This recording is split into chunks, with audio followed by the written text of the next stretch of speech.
Shalom everyone, Lieutenant Colonel Jonathan here, and we are live in the middle of the night in Israel. I don't know what the time is wherever you are, but we are in the middle of the night. I'm in Tel Aviv, and I'm here to give you a live update on the situation on the ground in Israel. It has been an extremely difficult day. It started with an unprecedented attack into Israel, where Hamas crossed the border.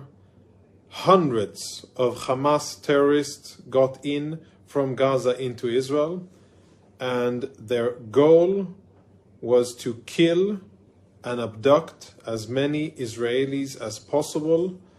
And today, I don't know what you've been watching, if you've seen videos on social media, but I've seen videos that I would rather unsee of Israeli civilians butchered, executed in their homes, of women, children, elderly, and disabled Israeli civilians being dragged into Gaza by Hamas terrorists, and Israeli civilians paraded on the streets by Hamas thugs after they were taken violently from Israel.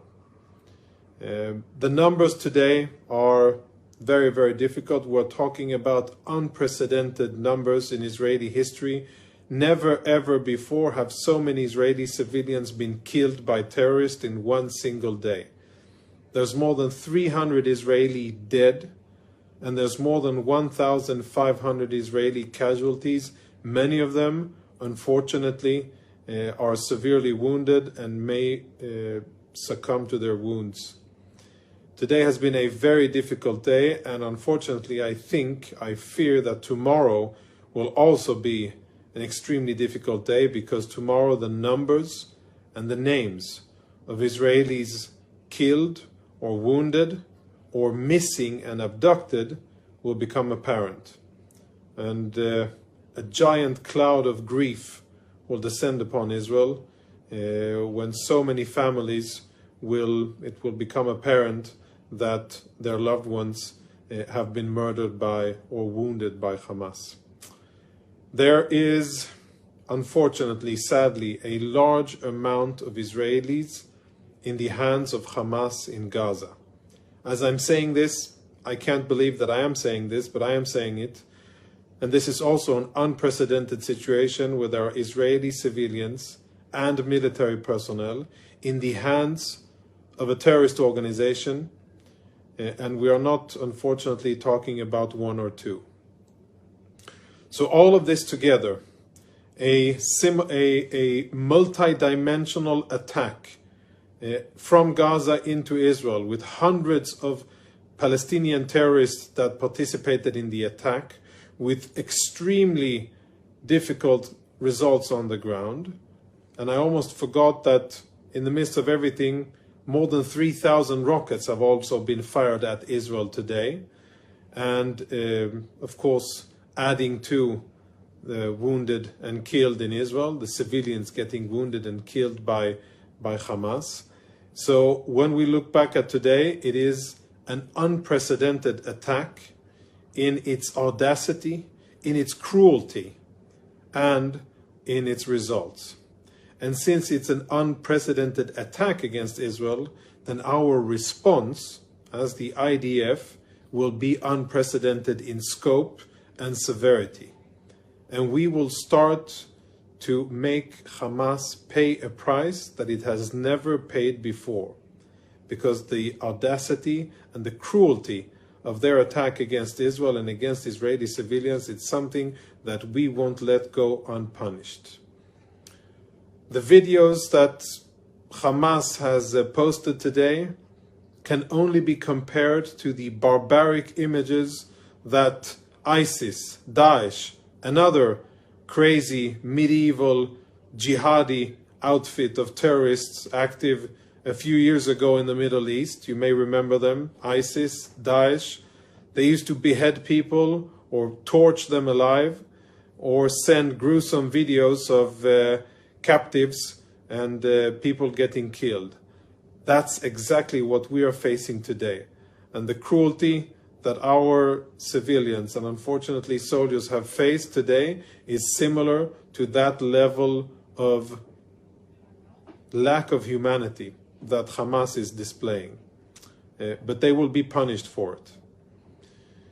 For those of you watching, I know that there are millions of you around the world who love Israel, who love the IDF, who love the Jewish people, and who support us.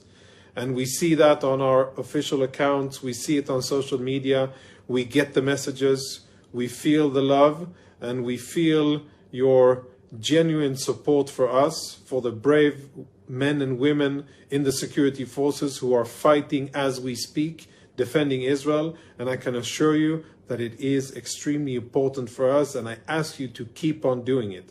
Keep on posting, keep active, push back against slander, lies, and half-truths about Israel. And we're just in the first day of this war, and already people are trying to blame it on Israel. And Israel haters and anti-Semites will continue to do so more and more as the war unfolds, and as there are more casualties on the Palestinian side. You'll see people starting to blame Israel for what's happening. But we must all remember how this started. It started with an unprovoked, unprecedented attack by Hamas against our civilians, killing an unprecedented amount of Israelis. That's how it started. And all of the responsibility, it rests squarely on Hamas's shoulders. Israel is defending its sovereignty. Israel is defending its civilians. And it is well within its legal rights to do so. No other country would tolerate such an attack or any attack against its civilians, and Israel shouldn't be forced or questioned to tolerate it. Just like wherever you're living, your government wouldn't tolerate an attack, not even a tenth of the magnitude that we have faced today. So it's very important that whenever you see lies, distortions, fabrications, slander against Israel, and anti-Semitism and BDS disguised as care for Palestinian civilians, and lots of other nonsense, that you stand up to it and that you call out lies and liars and speak up bravely for what's right, for the truth, for Israel and for the IDF. Before we close, I want to give you an update on what's going on now as we're speaking. It's 3:38 a.m. in Israel. We've had a few hours of quiet in central Israel, where I am now in Tel Aviv, but there is still fighting ongoing in southern Israel. Rockets continue to be fired at Israeli civilians. There was a direct hit at one of our hospitals in Ashkelon, a city in the south. Fortunately, it was evacuated before, so nobody was injured, but there's significant damage to that hospital. And there are still ongoing battles in southern Israel. Unfortunately, we cannot yet say that we have the situation fully in control. And we're going door to door, house to house, making sure that each and every community close to Gaza is cleared of these vile murderers that have infiltrated into Israel, these bloodthirsty terrorists that have come into Israel in order to kill Israeli civilians and abduct them to Gaza. And that's what we're doing now. Once we'll establish that all of the terrorists are either dead or captive, and I assure you, they will all be dead or captive, at the end of that, we will close the border, make sure that there are no further terrorists coming in, not via the sea, not in the air, and not across the fence.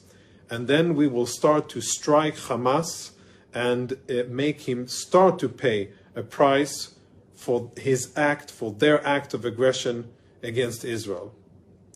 The Iron Dome has been performing very well, saving countless lives. More than 3,000 rockets have been fired at Israel, and we have many, many casualties. The numbers are worth reiterating. More than 300 Israelis have been killed, and more than 1,500 have been wounded. But thanks to the Iron